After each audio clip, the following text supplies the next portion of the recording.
All right, so holy shit, I'm still trying to gather my thoughts. I hope the fucking lighting in here is bright enough for you to see my ugly fucking face. But yeah, I said I was gonna do this, and so here I am. Uh, got done about 15, 20 minutes ago watching the episode. And like I said, I'm still trying to gather myself here. I was a fucking panicked mess the entire time from the very beginning of the episode. I have to say straight out of the gate, it's a 10 out of 10 episode. Holy fuck. The tension created at the very beginning, that little glimmer of hope that we got with Melisandre's early arrival. The entire episode was just top to bottom, like 100% well done.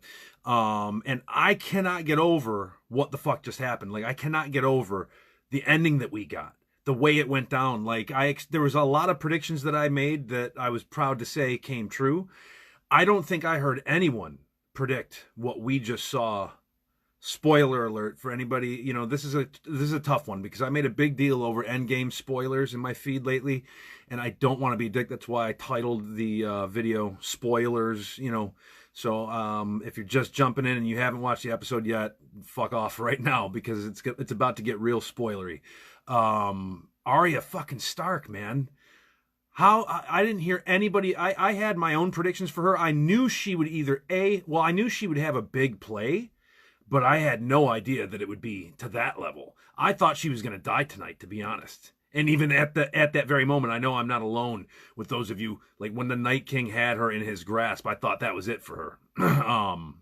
So that nice little flip move she did with the fucking cat's paw dagger. We saw it back when she was sparring with Brienne a few seasons ago, or well, no, not a few seasons ago, last season. And it came into play again, and this time it was the biggest play in the history of fucking Westeros. And I'm still in shock. Like I thought that it would be a little tougher to take out the Night King than that, but hey, I'm not disappointed. I'll tell you that, and I'm not disappointed in that it was Arya that delivered the death blow and not Jon. That's one of the things that was so brilliant about the fucking episode. I had predicted some like 11th hour like big deal, something that nobody saw coming. The show has to do something like that. But even with that in mind, the show just did such a good job of teasing you with Jon the entire time. It's like, when we see him get knocked off the dragon, he starts charging the Night King. Then you have that moment from Hardhome all over again. He raises the dead, surrounds Jon. We're following him the entire time. And it's like, how is he going to get past Viserion? And honestly, I was waiting for Viserion to torch him, and then Jon, because he's got the Targaryen blood in him to like withstand it, just like the Night King was able to withstand Drogon. But no, it was the fucking cat's paw dagger wielded by none other than one of our favorite characters, at least one of my favorite characters. It has been since day one. I'm proud to say, Arya fucking Stark. Holy shit! So let's just pause a second there, okay, and let me go back to the beginning of the episode. I figured Melisandre would be back, and that was one of the predictions that I had made that I was very proud of, that I didn't hear a lot of other people making, that she would return and have a big role in this fucking battle, and she definitely did. Of course, the first move that we see her play turned out to be just a fucking red herring. It turned out to be for shit.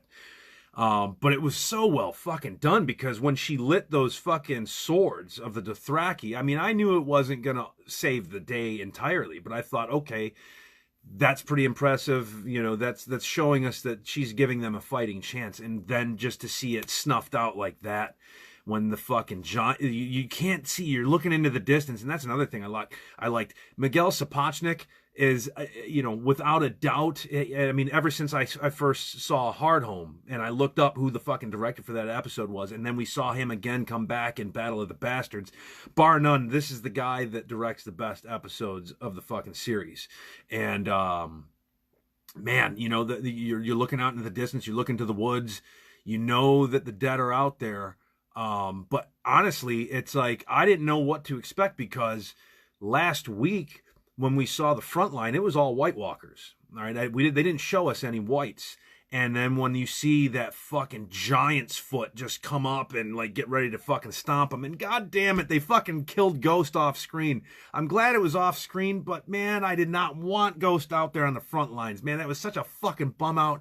You know, they've been kind of fucking the direwolves over. I mean, they've fucked the direwolves over from the very first season, man. And then to just do him like that, man, you're going to put Ghost on the front line. He doesn't even get a major play. He doesn't get to help anybody or rescue anybody. He just runs off to the fucking front line and gets evidently killed immediately.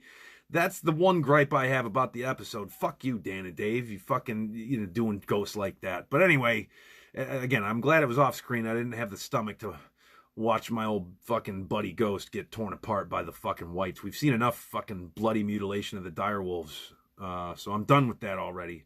And one prediction that I made that obviously didn't come to pass was Nymeria and her wolf pack showing up. And I guess when I think about it, I guess I'm glad. I don't see what good they would have done ultimately. It was just such an insurmountable fucking event. I mean, like I'm starting to trip over my words here, like I knew I would, but I mean, just the fucking, it was like very reminiscent, of course, of World War Z, when the fucking whites are just pouring over each other to get over the fucking walls and get over the palisades and everything. And it was just, they did a really good job of just maintaining that anxiety while also not beating you over the head with the nonstop action. Those shots back, when we look at the crypts, we do get a few breaks in there, right? And it's funny because another thing that just happened was Endgame just came out, right? Now I haven't seen that, even though I've been spoiled on about a million things regarding that movie. I saw an article that talked about somebody had worked out the scenes, without getting too spoilery, that were safe for you to take bathroom breaks during. Of course, when you're in a movie theater, you don't get the option to hit the pause button. So it wasn't so much worried about bathroom breaks here. I was worried about I needed to take breaks. I needed to just, all right, let my heart rate fucking slow a little bit. Jesus fucking Christ. But son of a bitch, it's like, I'm trying to think, like, I mean, outside like the first couple moments, I really liked that they really focused on Grey Worm, who, by the way, I don't know, I'll have to go back and rewatch, but did he make it out? I don't remember seeing him at the end. But I liked that they focused on Grey Worm, and then he stood in such stark contrast to the rest of the Unsullied, because the rest of the Unsullied were like very, as they've always been, just like robots, no emotion, like kind of the perfect soldiers to combat this type of army of the undead, But then we've got Grey Worm, who's visibly shaking and very, very visibly afraid, because he has something to live for. So that's. Hopefully he made it out. I don't know. I'll have to go back and watch. I didn't see him die, but there were a lot of characters that I wasn't sure. Like, we had a couple moments where Brienne, Jaime, Sam all got fucking swarmed, and it's like, dude, are they really gonna fucking kill them like that? It's like, there was a moment where Jaime just completely got dogpiled, and I thought, like, holy shit, dude, Jaime Lannister just got killed in a very anticlimactic fashion. And even though I'm glad he turned out to be okay, but I'm also very glad that Miguel Sapochnik directed it in the way in which he did, because you never know. I've had a few conversations over the past few days regarding characters with plot armor, and people thinking that now the show is a little more predictable than it used to be, and that might be true. However, we have to always harken back to that first season when Ned gets his head lopped off. Nobody saw that coming. We all thought we knew what we were in for, and it was utterly shocking. The Red Wedding was utterly shocking. Hardhome was utterly shocking. So there are always going to be, with this show, there's always that potential for shit to happen that you just can't fucking predict. Okay? And Drogon, I thought Drogon was a fucking goner for a second there. I was like, oh my fucking God, dude, he's getting swarmed by fucking whites. I never saw that coming. I never would have seen him going out that way. I do have to throw it out there. It looks like Viserion did survive. Not Viserion, Rhaegal. I was a little concerned for him because we didn't see him much after he got taken down initially, but it does look like after watching the previews for next week that he did make it out. I'm going to stop rambling. I'm getting shitloads of comments here, so let me scroll back a little bit and deal with some of you people here. Blah, blah, blah. Am I the only one who's pissed off? Anthony Gibbons. I don't know. I'm certainly not pissed off. I'd be curious why it is that you feel so pissed. Was not expecting the ending. Jason Morgan. I think I poo-pooed myself. Eric Kempa. Didn't prepare. Yeah, I almost shit myself too. Arya's a fucking beast. Rest in peace, Jorah. Yeah, we all kind of knew that was coming. Bran was playing chess while the Night King was playing checkers. I guess so. I guess fucking so. You know,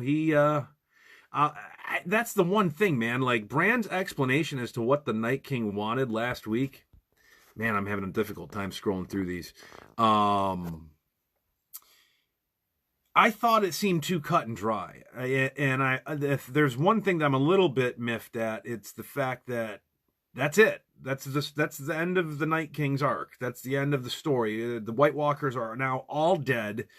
And yeah, I guess all he wanted to do was erase all memory of man. You know, I mean, we go back and think about why the White Walkers were created in the first place, why the Children of the Forest created the Night King to begin with. It was just to eradicate, it was to protect them from men. So, I mean, the programming there is destroy all mankind, I guess. And it was something that the children just lost control of, and I guess it is as simple. It does make sense logistically, but narratively, I just expected something a little more, because in the books, the others are spoken of as though they have a culture, a language, that there's something more complex to them, as opposed to just this like mindless fucking killing machine, you know. But I guess maybe that's just one of the differences between the books and the show, you know. I'll be curious to see when Martin finishes the books whether or not Arya is the one to deliver the death blow. If there even is a Night King in the books, you know, we'll see. I mean, I guess I'm not gonna get too sidetracked with the books, but yeah, I don't know. I'll be curious to see how I view this in hindsight. Once the series comes to a close, I'll have to go back and look at how I feel about the abrupt end to the White Walkers. You know, I feel like there's something a little bit missing, like that we should have gotten a little more. I was expecting there to be some exchange between Bran and the Night King, like something that we were just all not seeing, but I guess not. One thing that I didn't expect is we got a little bit of a happy face out of the Night King. We've never seen that. We've never seen him show any emotion. He showed about as much emotion as the rest of the Unsullied army, which is to say none. But he was tickled by the fact that Drogon couldn't do shit to him, which I had speculated that last season when we saw the Night King and actually other White Walkers, in fact, walk straight through the trail of fire that Drogon and Rhaegal and them had left last season at where the fuck were they? I don't know. Wherever they were up north when Viserion got killed. We saw the White Walkers walk through those flames, and that was a pretty clear indication to me that they were going to be immune to Dragon's fire. But I was always curious to see what the fuck happened if you just blasted them, like just point blank, just fucking dragon fire straight to the Night King. And we got our answer. So that was a pretty terrifying moment. Man, it was, there were so many just like moments of sheer terror and moments of sheer triumph. When the Night King got like knocked off Viserion, I was like, fuck yeah, get him, Drogon, you know? Or was it Rhaegal? I can't remember. Again, I'd have to go back and watch. But to see him get knocked off the dragon was a big moment. There were a lot of moments of triumph. We got to stop there. Speaking of that, little Lyanna Mormont. Son of a bitch, you know. She was on my list of one of the characters to go. We all know that Game of Thrones is not above killing children. And I thought that the death that she received was, of course, if she's going to go out, that's how we want to see her go out. The littlest character on the battlefield takes out the biggest. And it was heartbreaking, and it was also kind of that moment of triumph all at the same time. It's that bittersweet thing. You know, Martin has teased the ending of the series to be this bittersweet thing, and that's it in a microcosm. The death of little Lyanna Mormont. So fuck, you know, that's one to talk about.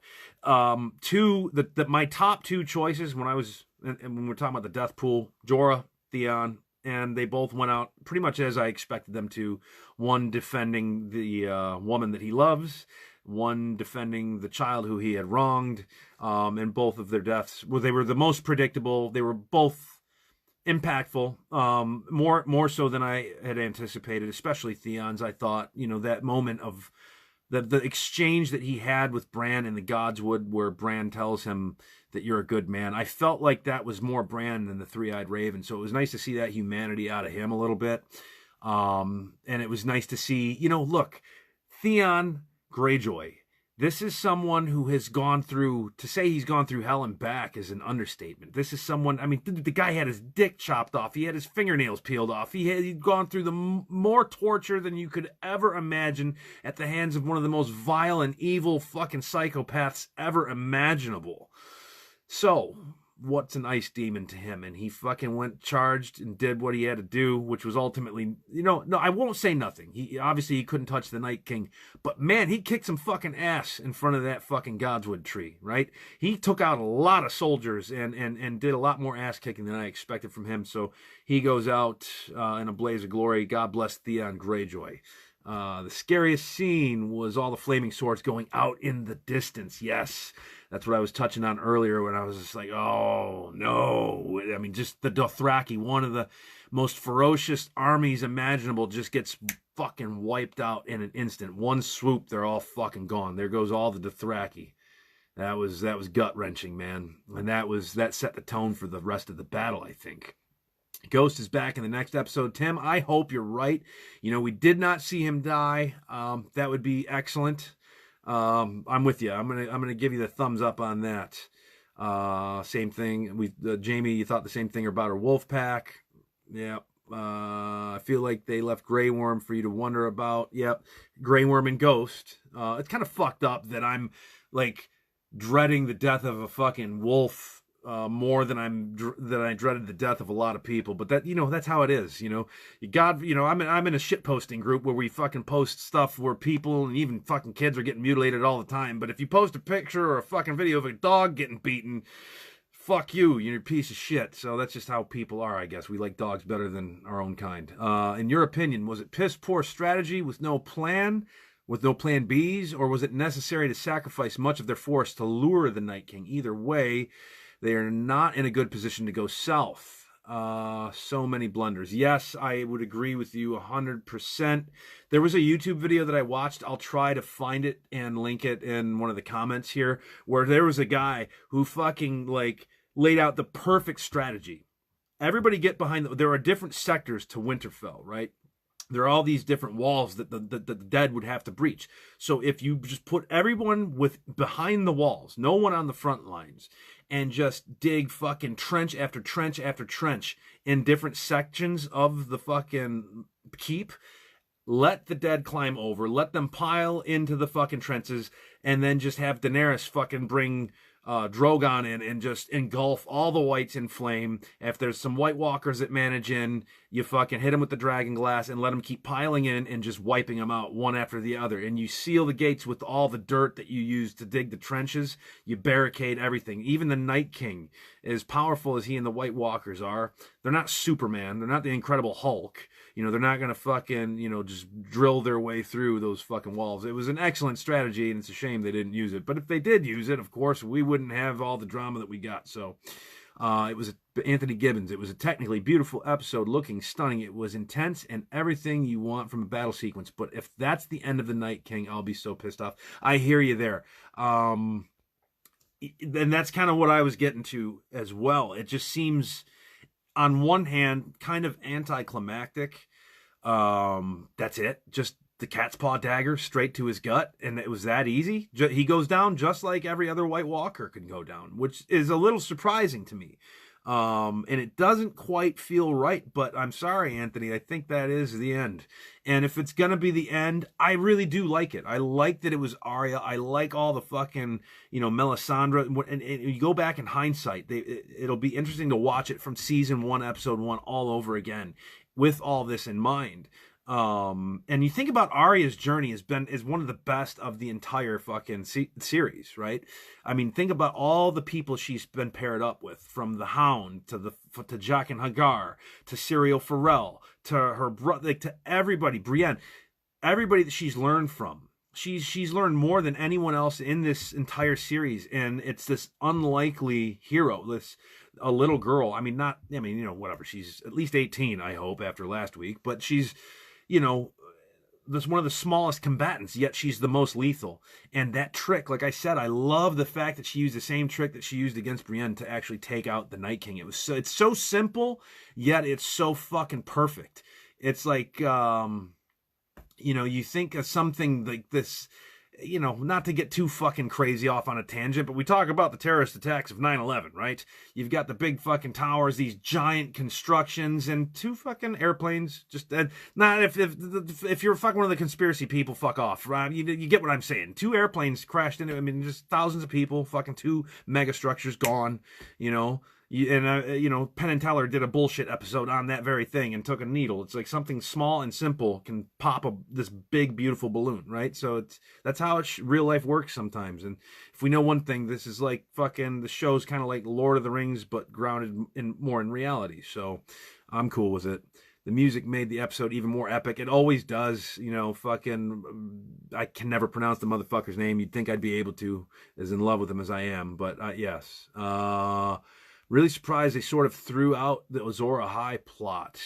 In honesty, that was something I was expecting by tossing it into the wind. So they pulled off a great misdirect and pulled out the rug from underneath us. Well, here's the thing about that. We still don't know. I mean, the whole prophecy of Azor Ahai, I mean, how do we know that's not Arya? And it wasn't like the whole thing with like the hero with the flaming sword. You know, look, it's just like mythology, religion, all this shit gets in real life gets overhyped, and it's metaphors. So they may still paint that, they may flesh that out a little bit more, but it still kind of jives in my eyes. I guess I'd have to piece it together and figure out how Arya fits into that whole thing. But Jon was definitely part of her training. I don't know, sticking with the pointy end. Maybe if he never said that, Arya never fucking kills the Night King. I don't know. And I think Jon is still, really, when it comes down to it, even though Arya was the one to deliver the death blow, none of them survive without Jon. Without Jon going through his journey, learning what he learned, going north of the Wall, nobody is ever even warned about what's about to fucking happen, okay? So... again, I'm going to have to kind of gather my thoughts, calm down a little bit, and I think we can square the whole Azor Ahai thing. And if it's a misdirect, then it's a misdirect, and that's fine too. And that goes to the thing, like, you know, I was worried that Jaime was going to die a few times here, even though I've been convinced of like the fucking Valonqar prophecy that he's going to be the one to take out Cersei, right?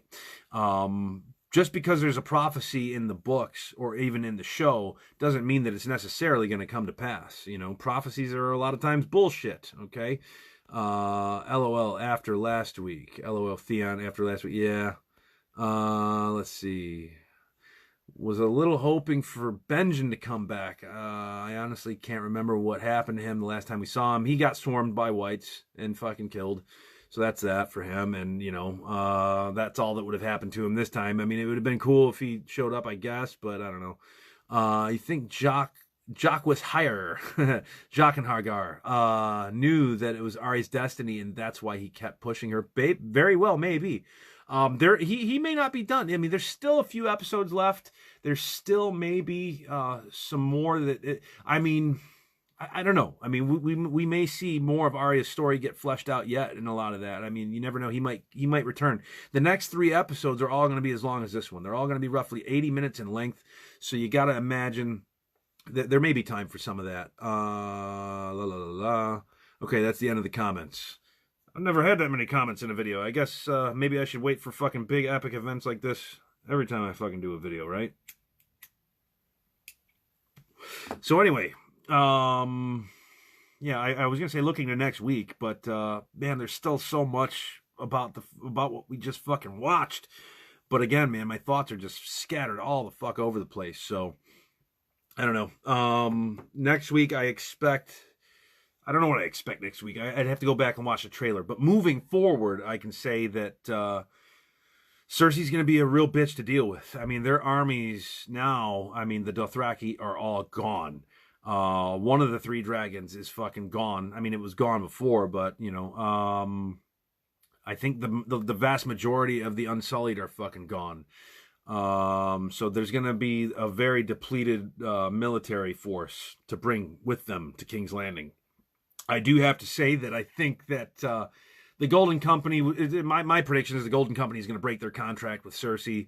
I'll save that for another video as to why I believe that. And I think that'll be part of her undoing. But, you know, whatever. We'll see. One other thing that just came to mind that I was going to bring up.